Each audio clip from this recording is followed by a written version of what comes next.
Event ఉంది, ఈవెంట్కి ఒక శారీ తీసుకోవడానికి వచ్చాను. కానీ ఇక్కడ చూసిన తర్వాత మళ్ళీ 5 శారీస్ కొనుక్కున్నాము. సో చాలా best quality and best rates ఉన్నాయి.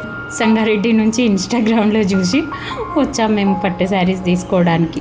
కలెక్షన్ బాగుంది, సూపర్. రావాలి అనిపించింది షాప్కి. వచ్చిన తర్వాత ఒకసారి చూద్దాంలే అనుకున్నాం, అంతేగాని వచ్చేసి పట్టు శారీస్, ఫ్యాన్సీ శారీస్ ఒక శారీ తీసుకోకుండా 5 శారీస్ తీసేసుకుంటాం మేము. రేట్స్ ఎట్లున్న రేట్స్ రీజనబుల్. ఇప్పటికంటే ఇప్పుడు చాలా బాగున్నాయి. ఇంకా నేను ఏదో 2 చీరలు తీసుకుందామని వచ్చిన, కానీ 15 చీరలు తీసుకున్నా. Kritika collections old Alwal HMT కాలనీలకి వెడ్డింగ్ షాపింగ్ అని వచ్చినాం. నేను మీకు ఎట్లా అనిపించింది మా కలెక్షన్ చూసి? బాగుంది, కలెక్షన్ అయితే సూపర్. ఇక్కడికి వచ్చిన తర్వాత టు బి హానెస్ట్ ఇక్కడ కలెక్షన్స్ కానీ, రిసీవింగ్ కానీ, కర్టసీ కానీ and very very overwhelming. And more over మీరు నెంబర్ ఆఫ్ కలెక్షన్స్ చూడొచ్చు ఇక్కడ. ప్రైస్ కూడా చాలా బాగుంది. రండి, కలెక్షన్ చూడండి, మీకు నచ్చుద్ది, మీరు తీసుకొని వెళ్తారు, మీరు హ్యాపీ ఫీల్ అవుతారు. డైరెక్ట్గా వచ్చి స్టోర్ విజిట్ చేయండి. ఎవరెవరో